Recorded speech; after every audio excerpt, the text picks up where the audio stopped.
ethical values that are required in the life of a civil servant, and it also talks about the different ethical theories and concepts, and in that manner it sort of differs from the other GS papers. We have finally come up with this book, the Manual on Ethics, Integrity and Aptitude. I would say it's not regular but 2-year long effort of both of us कि 2 साल हम जब भी हमें का समय के बाद जब टाइम मिलता था we have prepared upon this. This is very compact and comprehensive book. So we have tried to stick to the syllabus and stick to what is required for UPSC because ethics as a subject is very vast. We have written 50 fresh case studies जो अलग आपको कहीं नहीं मिलेंगे. उसको हमने different parts पे भी बांटा है, different topics के अनुसार भी बांटा है. But also कि हर ethical concept के बाद भी हमने case studies को include किया है ताकि आप concept के समय ही जब आप concept को पढ़ रहे हो तभी आप समझें कि उसमें क्या क्या डायलेमास आ सकते हैं, क्या क्या कंपीटिंग वैल्यूज आ सकते हैं और रियल लाइफ सिचुएशंस कैसे आ सकती हैं जिनको आपको हैंडल करना पड़ेगा with reference to that particular ethical concept. I think ethics as a paper is something जो not just हमारे एग्जाम में काम आएगा but towards the entire life as a civil servant कहीं ना कहीं ethical concepts और dilemmas हम daily face करते ही हैं. So this paper must be taken seriously in that front and बहुत कुछ impact marks पर आप इससे ले आ सकते हैं. Very positive impact on your overall marks you can bring by preparing properly for this paper. Part B भी इसी से बहुत कुछ मिला जुला है. पार्ट बी जो है उसमें केस स्टडीज पूछी जाती हैं. केस स्टडीज में आपको एक रोल दिया जाता है. Now that role can be of a civil servant, that role can be of an officer, it can be of a police officer, and आजकल जो केस स्टडीज आ रही हैं उसमें corporate governance as a unit as a section बहुत उसका impact देखने को मिल रहा है. तो हमें ये भी पूछा जाता है कि अगर आप किसी कंपनी के सीईओ हैं या फिर आप किसी कंपनी में एज एन एम्प्लॉय काम करते हैं तो किस प्रकार आप उन चीजों से डील करेंगे जो हमारे कॉर्पोरेट गवर्नेंस से रिलेटेड कॉन्सेप्ट्स में आता है. तो उसके लिए प्रिपेयर करने के लिए आई थिंक कि आपको अलग अलग रोल्स के बारे में समझना होगा कि एक जर्नलिस्ट का रोल क्या होता है, एक लॉयर का रोल क्या होता है, एक सिविल सर्वेंट का रोल क्या होता है, क्या क्या वैल्यूज होते हैं, क्या डॉक्टर्स के क्या वैल्यूज होते हैं. हमारे सिविल सर्वेंट्स के लिए तो हमें पूरा पेपर पढ़ना ही है. पुलिस ऑफिसर के लिए स्पेशली कौन से वैल्यूज इंपॉर्टेंट हो जाते हैं, हमारे टैक्स ऑफिशियल्स के लिए कौन से इंपॉर्टेंट हो जाते हैं. तो जब आप इन चीजों के बारे में सोचते हैं तो आप बेहतर उनके एप्लीकेशंस पर भी बात कर सकते हैं.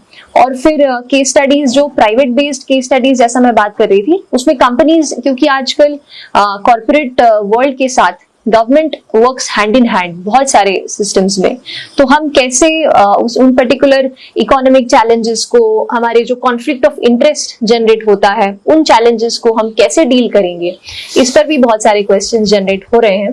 और आई थिंक उनको हैंडल करने के लिए again it comes to current affairs. आप कैसे अपने स्टैटिक कॉन्सेप्ट्स को समझ रहे हैं और उसको करंट अफेयर्स से जोड़ रहे हैं. आई थिंक उसी तरीके से हम बेहतर केस स्टडीज को भी आंसर कर पाएंगे. And when it comes to preparation, again I would want to suggest, just like Srushti told in the beginning, so this is a very theoretical paper, so you have to read the theories and understand, internalize, and then you have to come to application of the ethics. So maybe आप जो भी आप एक terminology ले लीजिए, it may be integrity. First you have to understand what is integrity. So as an integrity as a term you would have read somewhere in your school days or maybe in your college days or you would have come across somewhere. तो but as an ethical term you have to read it in depth. आपको पहले उसका definition तो जरूर आप पढ़ेंगे ही, उसके साथ you will have to read about the integrity. You have to understand what is integrity, what does it actually mean, so how is it important for a civil servant or for any other person. So then you have to internalize it. So you have to think about whatever you come across, whatever you read from these values and these principles के angle से, you have to think about it. After that you will have to apply it. When it comes to application, whatever you read, so you have to apply on the paper as well and also in your real life. or whenever it comes to application, it's not like कि आप ground में जाके कुछ करने का. It's about application is where you understand whatever is going on around you. So you come across an example where somebody shows a character of integrity, so you have to understand that as an application part. तो वो आपको exam में लिखने जैसे आपको उसमें prepare करना पड़ेगा. And also when it comes to example, developing your own example. तो what I would suggest is you note down certain examples, 2-3 examples. Obviously, 1 or 2 you would have come across in media or contemporary affairs. So for all the values, for all the ethical terminologies which you read, so you note down certain examples, 2 to 3 examples of your own. So बहुत सारे books में जो दिए हुए examples सभी वही पढ़ते हैं, वही लिखते हैं बहुत सारे लोग. But when you come across, when you bring in a new example where the examiner or the evaluator can feel that this is a individual perspective वाला example, so then it will add value to your answer. Notes. Note making इसके लिए बहुत जरूरी हो जाता है कि आप जब कुछ भी कॉन्सेप्ट पढ़ रहे हैं, कोई भी डेफिनेशन पढ़ रहे हैं, उसके साथ आप खुद ही अपने नोट्स उसमें बनाते चले. This help me a lot actually. और इसके कारण मैं ये सजेस्ट करूंगी कि जहां भी आप थ्योरेटिकल पढ़ रहे हैं उस खुद का, क्योंकि एक कॉन्सेप्ट को डिफाइन कर हम 3-4 तरीके से कर सकते हैं.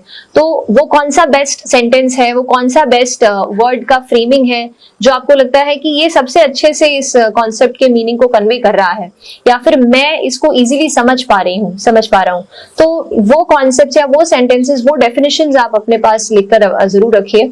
और जैसा कि नागार्जुन बता रहे थे कि एग्जाम्पल्स हम खुद जब अपने बनाते हैं तो वो उसका इम्पैक्ट ऑन द पेपर बहुत अलग रहता है. तो उसको भी आप अपने नोट्स में इनकलकेट करिए. और नोट्स को हमेशा अपडेट करते रहना, स्पेशली एथिक्स के पेपर के लिए बेहद जरूरी है. अगर आज आप कुछ शुरू कर रहे हैं तो towards the paper, towards the approaching mains, बहुत सारे ऐसे नए नए चीजें हो जाएंगी मीडिया में, सोशल इसमें और कंटेम्प्रेरी अफेयर्स में.